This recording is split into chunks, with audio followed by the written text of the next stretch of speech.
So I'm here talking with Dr. Kathleen Peroff, who has had a distinguished career in the federal government of about 30 years, I'd say, and left the federal service, what, maybe 2 years ago now?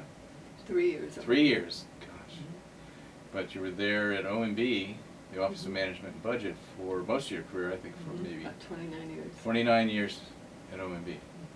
And started out as a researcher, analyst, became a senior executive responsible for the housing budget, and later Deputy Associate Director for the Energy and Science programs for a few years, heading that division of career civil servants, and then moved over to National Security Division, where you spent, what, maybe? The last 13 years. 13 years of your career. And have won the highest presidential rank awards for your service. Quite a distinguished, impressive career. As head of the National Security Division, you and your staff of about how many people? It varied, but I would say we had about 45 people. 45 people, and you were responsible for the defense budget, which... Yes, the defense budget plus, of course, the intelligence budget, which is subsumed within the National Security Budget function, and also the National Nuclear Security Administration, which is part of the Department of Energy, and then lastly the Department of Veterans Affairs. Okay, so all of those allied functions. Right. And then the Pentagon itself, the Defense Department, its budget, last time I looked, is over $600 billion a year, which is, I think, equal to the next 14 nations' defense budgets, approximately, something like that, around the world. Yeah, sounds like a good figure. If it were a country, I don't know, yeah, it would be a big right. country, right? It's certainly a good half, if not more than half, of the total discretionary pie. And then you throw in Veterans Affairs and the so on. You had a staff of 45 people who were responsible for the Yes. for that big complex set of agencies and all that they did, Can you talk a little bit about what that was like? What sort of things did you and your staff do? How did you spend most of your time? Was it on the budget? Was it on other issues?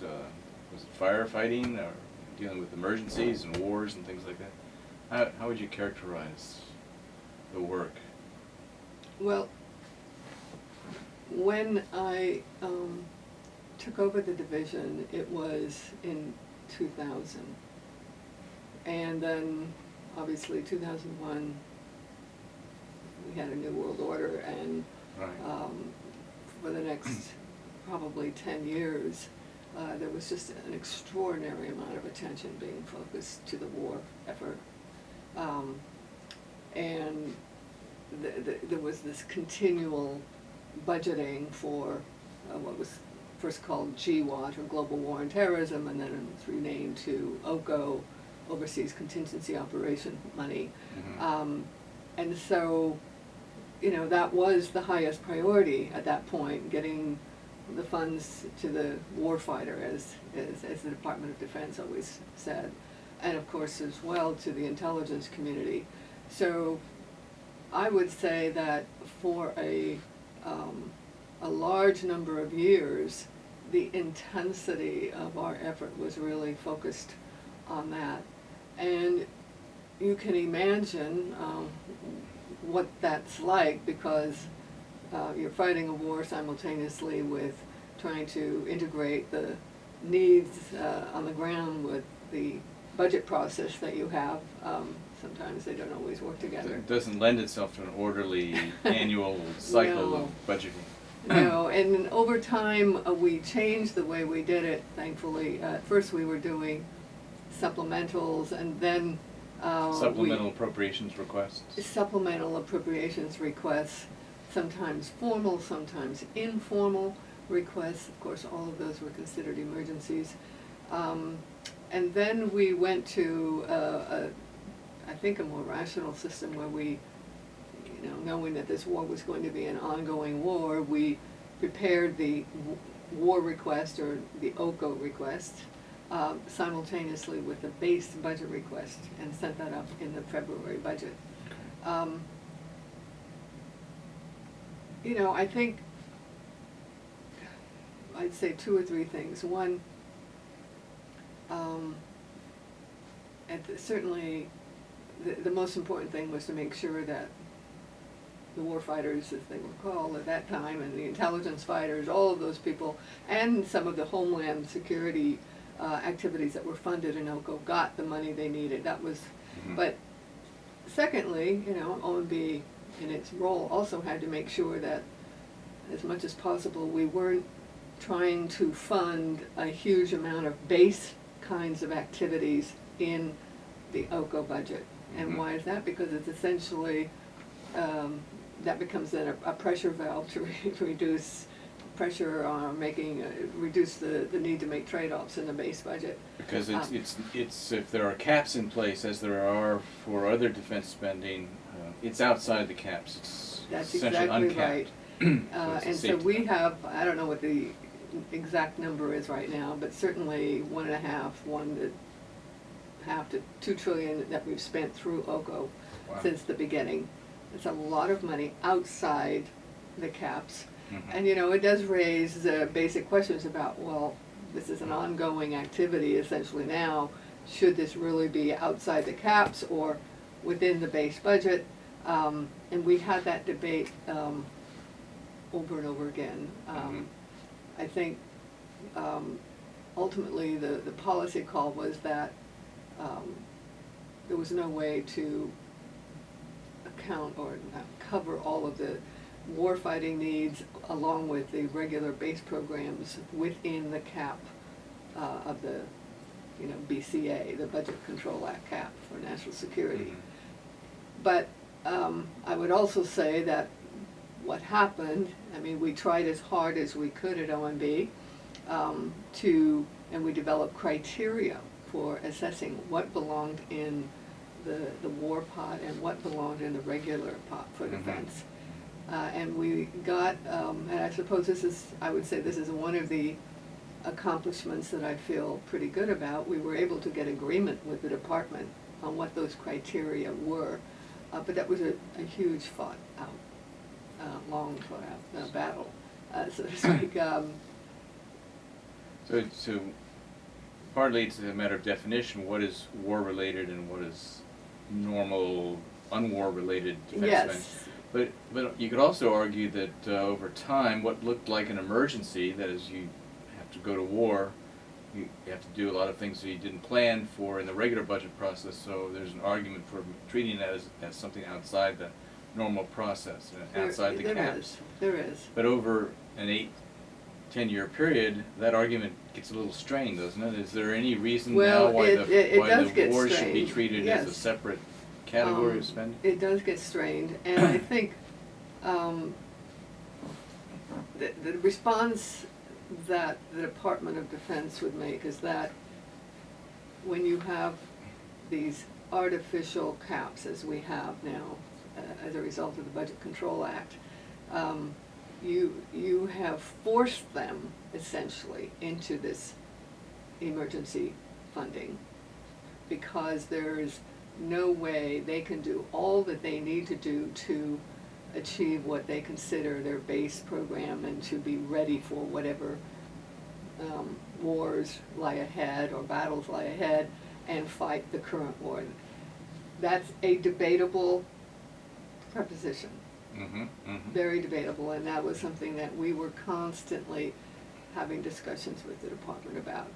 And I think some years we were more successful than others. I think the department now, and I've been away for 3 years, but I think I've read that the department is even admitting that there's up to $30 billion in that OCO fund now that probably is really base. Out of what total for OCO? Well, if they ask for OCO funding of about 60. So about half of it then. Could arguably now be. not everyone agrees with that number. But it is out there. I've seen analyses that say anywhere from 15 to 30. So of the 60, yes, that's a fairly substantial portion. And you could argue that, that's giving defense a free ride, so to speak, relative to the domestic agencies. Which had no who don't equivalent, get yeah. that kind of Other than for true emergencies, like natural disasters. Natural they get that disasters, sort of and right. supplemental. right, but supposedly those should be Yeah. funded for what the emergency need is. Yeah. But that's sort of it was always an ongoing issue in my view, and one of the biggest things that I sort of focused on because, it's a lot of, 15, Yeah. 20 billion on top of what the real Oakland need is a lot of money. It's hard for me to imagine how you can reduce to any kind of formula how much is enough for defense. This is a variation, sort of the bigger question of, the U.S. spends more than any other nation by far on defense. We have Probably in the next an incredible 10, 15 nations. Yeah. incredible worldwide reach and capability. Right. So how do you, in the budget process every year with defense, how do you say enough is enough? Where do you is there an argument that can be made, because there are all these other competing priorities always for the budget? Is there a rational argument that OMB advanced about how much is enough, or is it strictly a political call by the Defense Department, the President, what they think Congress will go for? Well, given that defense is defense and is so politically sensitive and of such a high priority, almost any president wants to get it right. He doesn't want to take any risk. Mm-hmm. So sometimes you might make arguments in OMB, and we failed to get a lot of sympathy.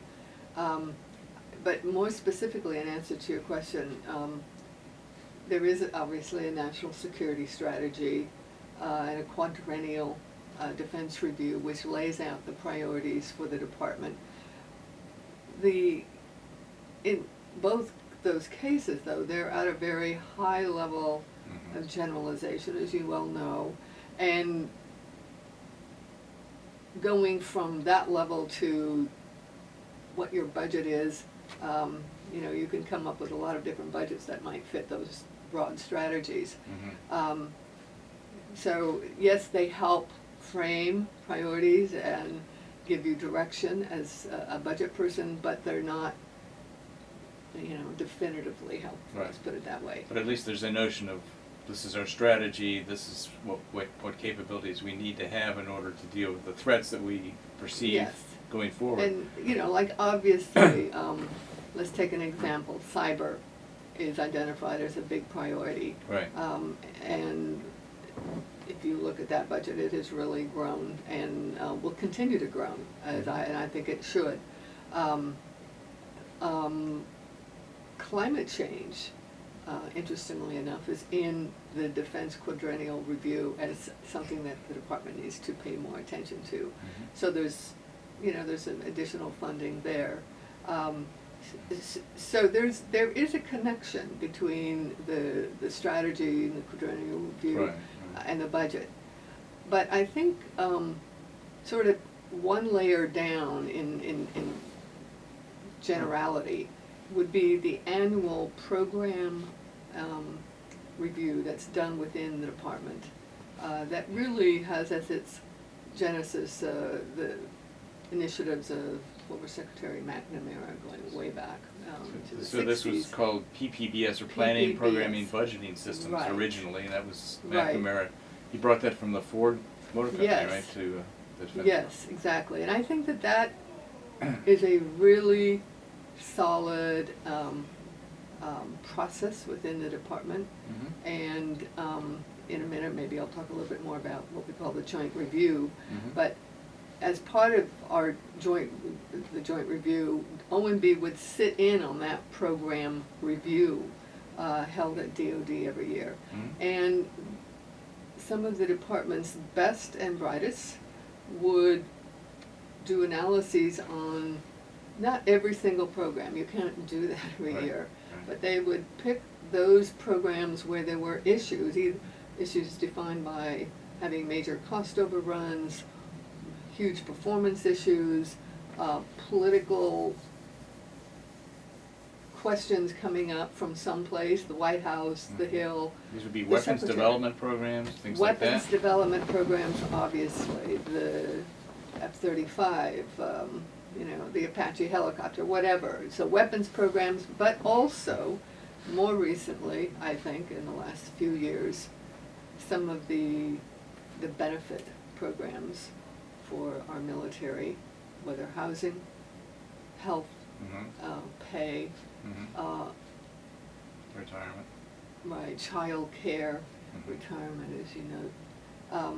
And those were, for me personally, some of the more interesting discussions, because if you look at that portion of the defense budget, and this is where I think we at OMB were really raising a lot of questions, it's in that portion of the budget that you see very significant growth. Faster growth than in the procurement side or the R&D side. And looking at that and understanding, all those choices, and they were difficult discussions because, especially in a time when you are putting lots of demands on your military, it's hard to have those kinds of discussions. The discussion always is, we do whatever we can to make them healthy psychologically and physically, and their families happy, et cetera, et cetera. By the way, they have their own education, system. So what share of the defense budget is that sort of support for the personnel, military in particular? Do you know? I should look at the latest. It depends how you define it, but it's I think a good half. And that's the growing half. It's growing. It's growing, squeezing the rest yes, because it's growing because of healthcare costs growing. Right, healthcare in particular has really grown over the last 10 years or so, and OMB worked closely with DoD, usually the Comptroller's Office, or CAPE, which is their analysis and program analysis, or the program analysis office, to come up with proposals to reduce that growth rate. For example, military can retire after 20 years of service, and the vast majority of them go get other jobs. So, they're getting both their pension and their new income. I'm not saying they're not entitled to that, they are, but... And they get veterans benefits at a certain point, too, right? Well, if they have, yes, if there's any, most of them, yes, they can go take advantage of the Veterans Hospital benefits. Or GI Bill, the GI education Bill, support. they can go get additional education. Home mortgages. And their family members as well. So that's part of the, we don't think of that as necessarily all part of the defense budget, but it's kind of separate in people's minds, but it's part of the cost of maintaining our military readiness. And if you also look at, one of the very fast-growing program in veterans, it's their disability compensation program, which is an entitlement. And I think there are a lot of experts in that area who believe that, it's so sensitive it just never happens, but there might be some things that one could do in terms of improving that program. Maybe there are certain kinds of quote-unquote disabilities that really aren't disabilities anymore, that don't prevent you from working, such as, I don't know, the funny example they always give is hemorrhoids. Why is that a disability? Do you really, and there are several others in that category. But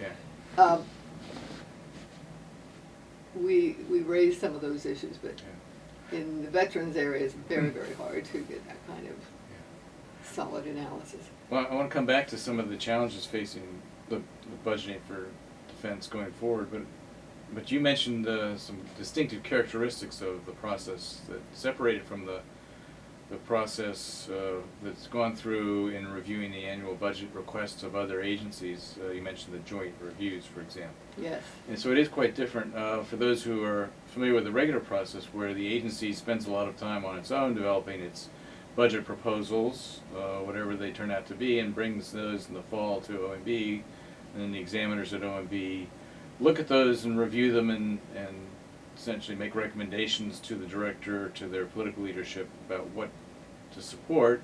Then they pass that set of decisions or marks back to the agency, and then there's a brief round of appeals, and then decisions are made finally in December or January, and numbers are and policies are locked down at that point.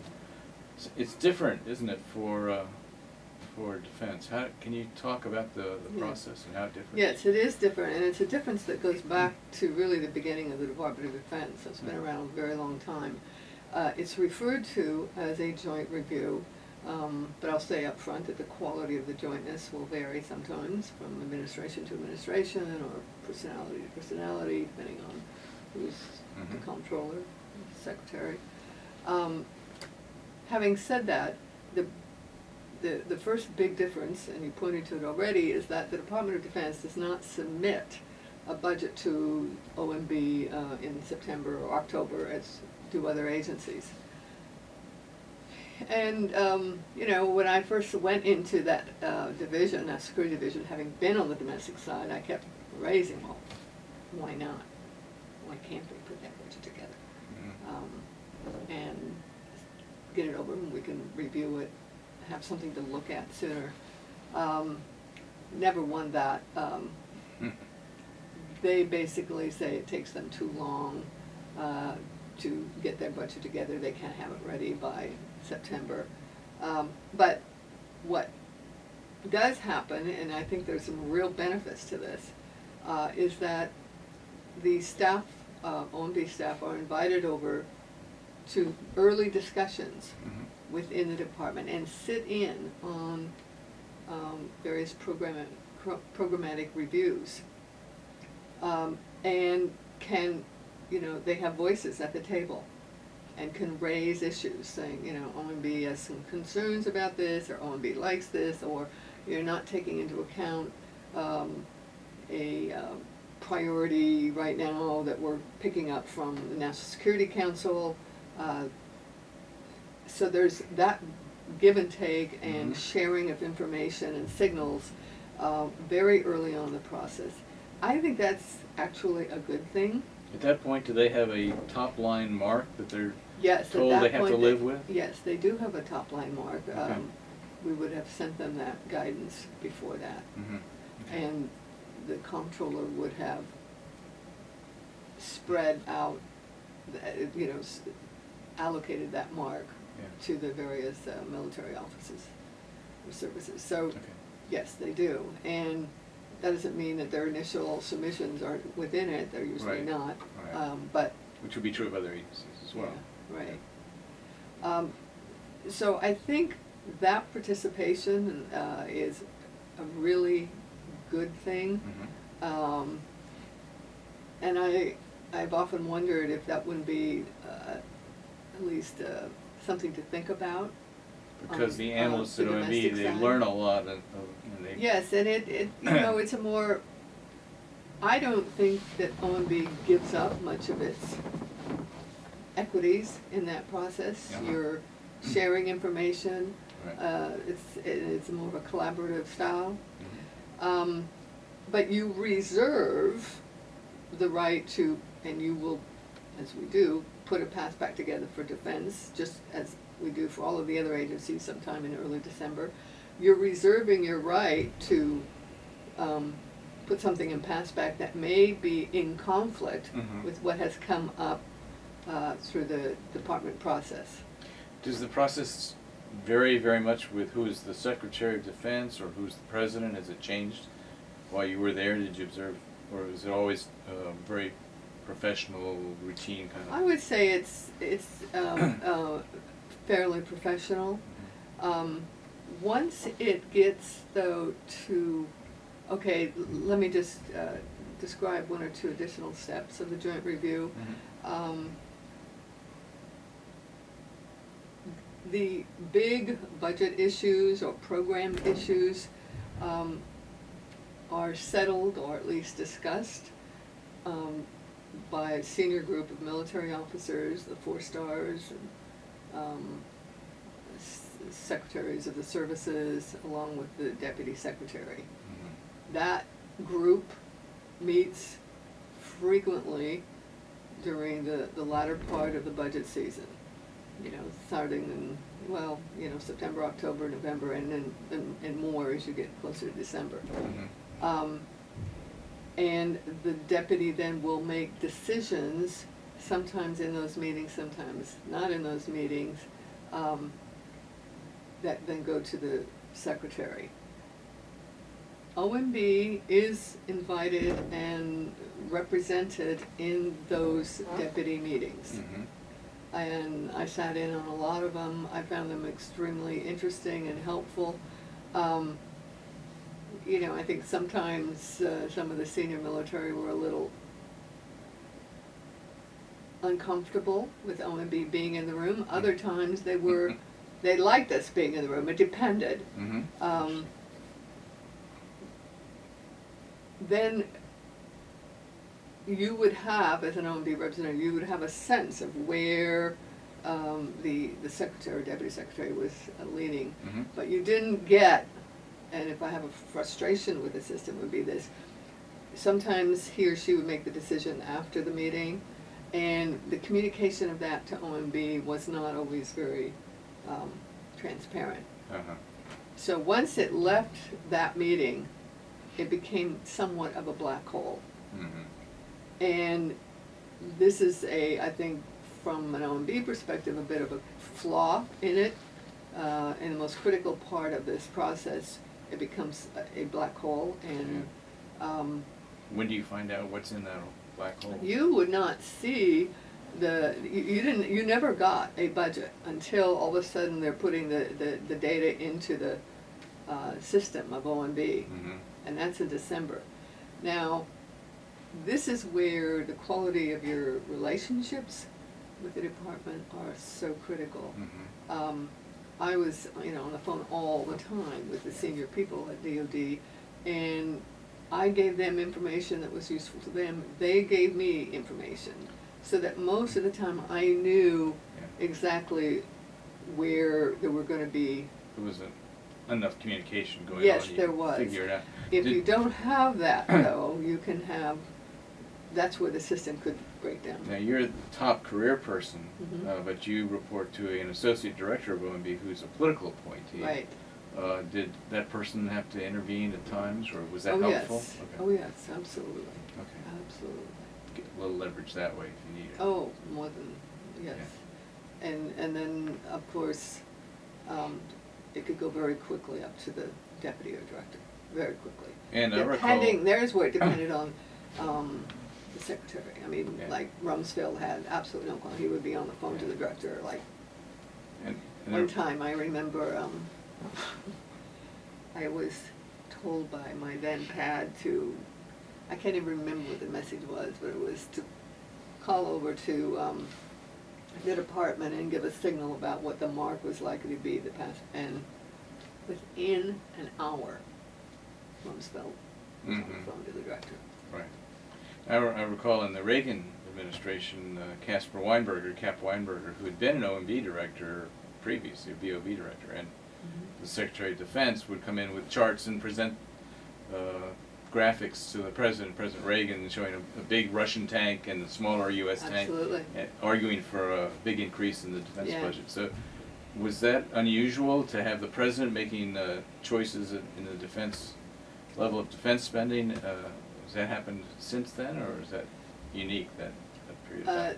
Well, yeah, it's not unusual. The top line for defense, the amount of money for the war pot, Mhm. almost always involved, if not the president, national security advisor, and the chief of staff to the president, but most of the time the president was, Mhm. yeah. And once let's talk about the congressional stage of the process a little bit, which is also different for defense, and how well behaved DoD is in that process as well.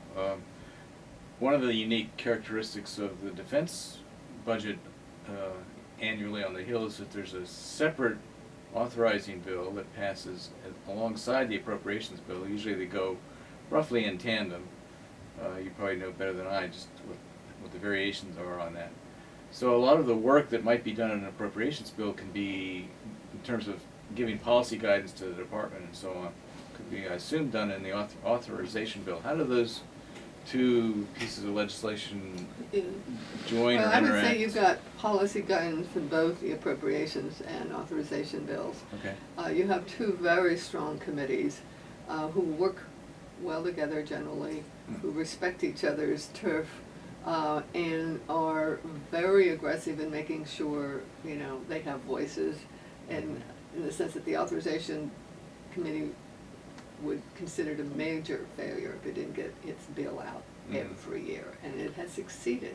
So what's in that bill as opposed to what's in the appropriations bill, if they're both giving policy guidance of one kind or another? Why do we have two bills, I guess? Well, you have in the authorization bill, and, you know, I think you're asking even a more fundamental question, do you need that bill really every year? And there were times when some of us argued that you did not. Because for the rest of the government, an authorization bill is an increasingly rare occurrence. Sometimes I know. programs are not even reauthorized, they I just know. continue to get funding. I know. Yeah. I don't think that will ever happen in the case of defense. Mhm. Would it be the end of the world if it happened, you know, you didn't have a bill every year? I don't think so. Mhm. Mhm. But I don't think it will happen. I think There are enough people who are interested in the defense budget. oh yes. Staff too. And stakeholders on the outside. Yeah. There's a lot of authorization that relates to the benefits Mhm. of the military. Okay. They're always tinkering with the authorizations for Yeah. benefits, usually expanding them. There's focus on acquisition programs, issues about how the Department of Defense should be organized in terms of its management of its acquisition programs, which get a lot of criticism from GAO and others, rightfully so. But there's debates that go back and forth about what's the best way to do acquisition reform. All of that is within the context of the Defense Authorization Bill. Okay. You also have all of the NNSA stuff, excuse me. This is you're securing the nuclear waste materials. This nuclear waste, but also the big challenge right now is the modernization of our nuclear stockpile, making sure it's reliable, and there's huge costs associated with that. Mhm. There's issues about our national laboratories and the weapons infrastructure. And that's in the Energy Department, but it's in the Energy Department. It's in the process. but It's in your It's in set of my bills. bailiwick, and it's part of 050. Which is a function for defense. Function 050, which is the Defense National Security Function. Mhm. And one of the most contentious issues in the later years of working at OMB in that position concerned how much money we put into modernizing the nuclear weapons complex and refurbishing various nuclear weapons in the stockpile. Because that's, as you can imagine, a significant number. And the bigger that number, so you've got one cap, right, Mhm. that fits DoD and NNSA, as well as the intelligence community. DoD gets about 95% of that cap. But if you're gonna start really expanding NNSA, it has to come out of DoD. Uh-huh. And all of a sudden, it was fascinating to watch how DoD reacted to that, as you can imagine. and started getting very involved in looking at other DOE programs that it thought could be cut. One of which was called MOX, anyway, it's a long story. It was very, very contentious. Uh-huh. And just to complete the picture of the Hill activity that's related, there's a separate appropriations bill for Veterans Affairs, I believe, and military construction. Yes, you have different two subcommittees. appropriations bills for defense, and you have one authorization bill, but, excuse me, let me make that a little bit clearer. You have your defense appropriations bill and you have your military, your VA military construction bill. Right. And the construction programs in the appropriations bill have authorizations in the defense authorization Okay. bill. Anything to do with VA, while appropriated in that VA MILCON bill, Mhm. has authorizations in separate authorizing committees. Different committee. Yes, Authorizing different, committee. who don't always get a bill out every year. Yeah. Good. Well, it's a big budget, so it's not surprising that there are multiple Right. pieces of legislation and committees. So you said you don't see much of a change when the president changes, or when the Secretary of Defense changes in the process for putting the budget together for defense? Is that too sweeping a statement? Well, you do see some changes, but I wouldn't say they were basic changes in the process. Mm-hmm. You know, like, again, I think anecdotes might highlight some of the differences that you would see.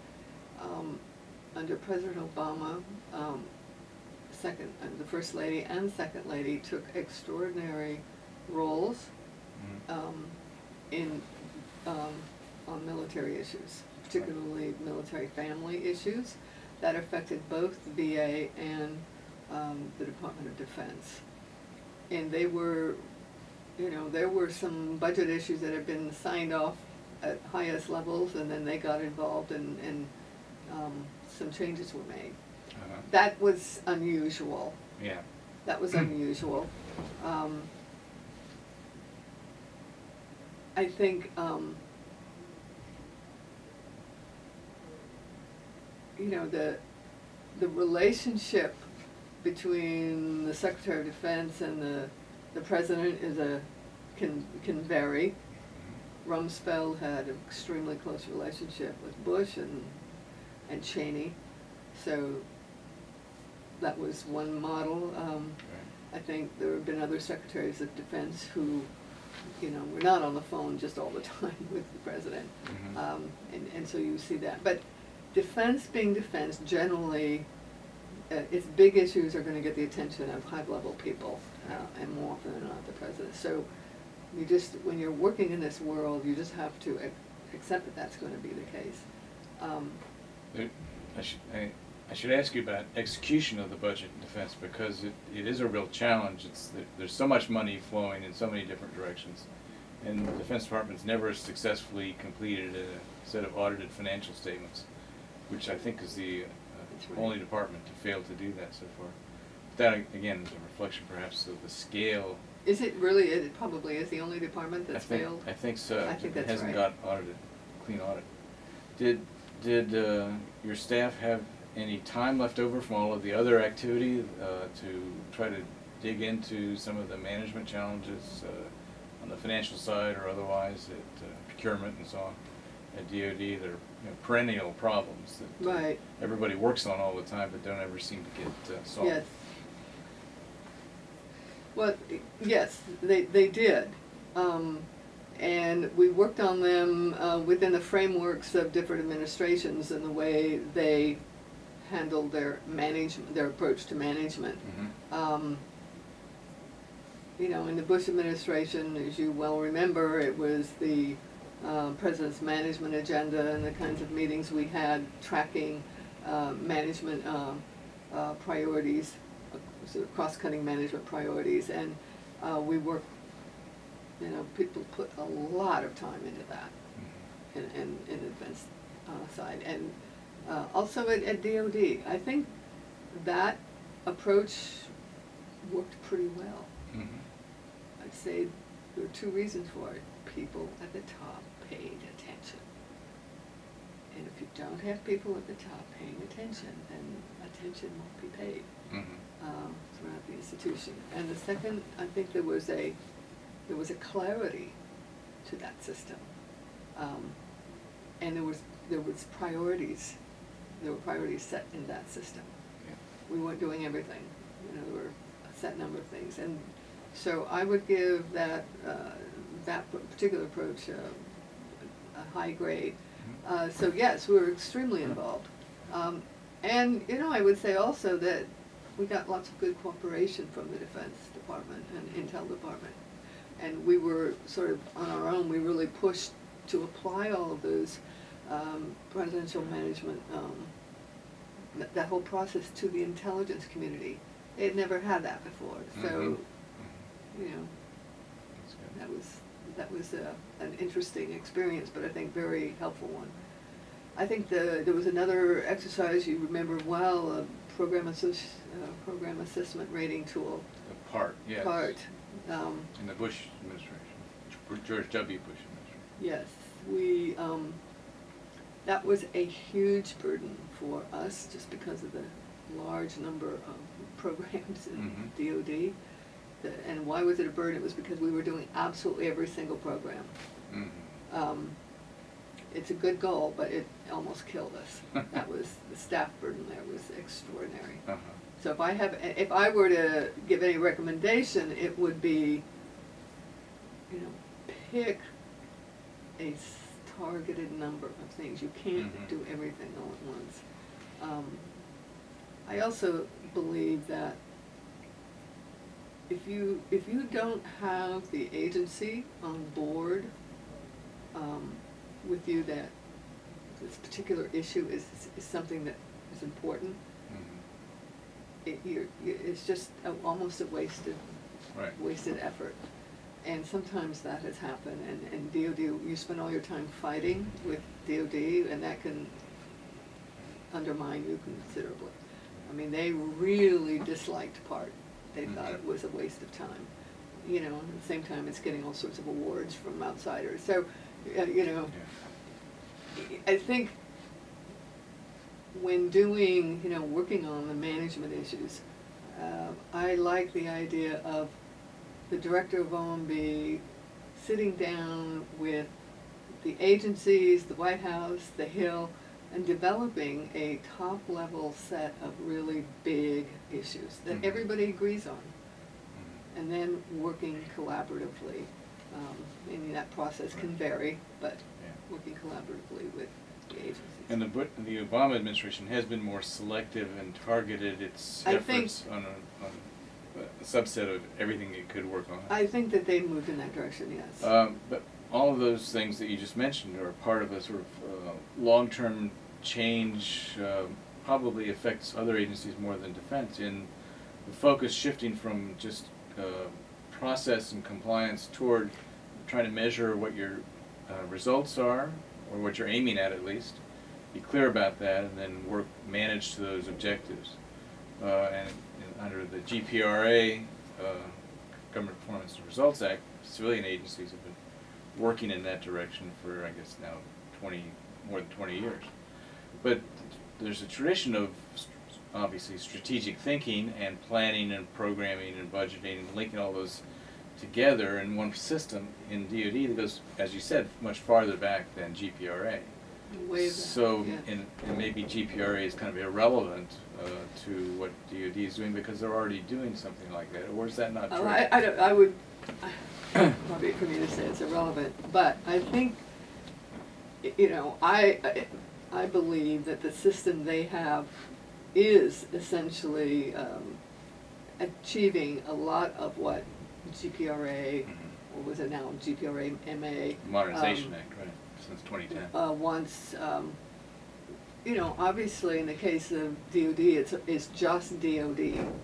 So when you have some issues crossing DoD and BA, and there are some big issues and there's some real problems, then, this is where OMB and working either under the aegis of GIPRA or just, pulling people together as we did, high-level people to have meetings to go over this. Mhm. One that, I would say was probably not very successful was trying to get a singular health record, electronic health Sure, record. medical records, yeah, they have different systems, they don't And then communicate. the transition of military to becoming a veteran and what happens, Yeah. to their, not only their health record, but what kind of counseling do they get and what kind of support do we give them in terms of transitioning to the private sector. Mm-hmm.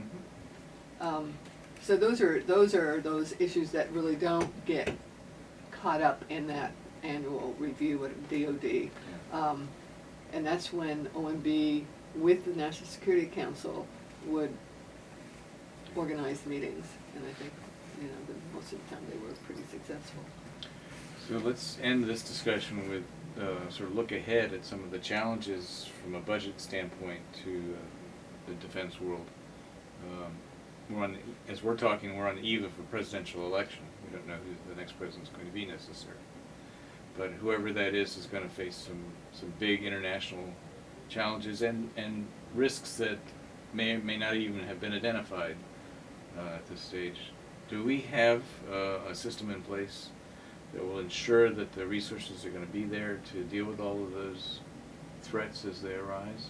Be comfortable that we've got a good system for planning and budgeting for defense that is resilient enough to handle whatever challenges we might face, and what would be some of the biggest challenges for a new president and Secretary of Defense to deal with? Well, again, the department is known for its strategic planning, and that's always, I think something it does very well.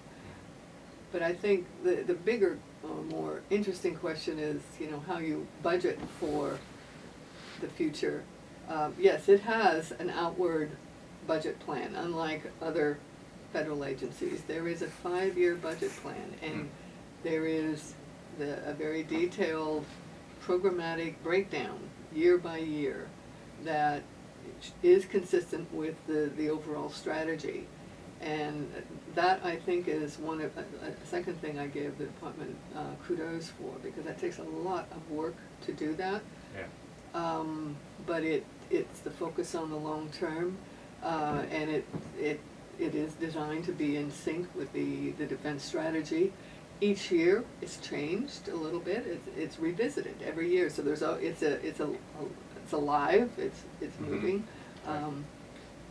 Taking into account, what Congress has done and any new actions, or not actions, but new things on the world scene. Terrorist attacks, cyber attacks. Right. Whatever. But ultimately, you never know exactly what's going to happen. If there's some national security event that we don't anticipate, and there will be, we will have to deal with that as we have in the last 10, 15 years, either through supplemental funds, or hopefully we can take care of it, and as we did with some of the smaller things within the base. Your biggest cost always is going to be your number of military that are needed for whatever event it is. Right. And that has a long tail. If you bring people in, then you're going to support them probably through retirement in some cases, many cases, or deal with their injuries and Sure. battle and so on. Sure. So there's a big cost. Absolutely, to absolutely. So I think, the emphasis is on agility and planning, and sort of those two processes are both needed. Mm-hmm. I think the other concern of, Secretary Carter, all secretaries of defense, are just investing in technology, innovating. How do you innovate? And just given the pace of technological change and the number of actors in the world, that's a much bigger challenge, I think, over time. has become a big challenge. So you had a big job for 13 years, 13 very eventful years filled with conflicts and surprises and shocks to the system. An interesting time. I'm glad to have been there Yeah. and served. Yeah, well, we're lucky you were there.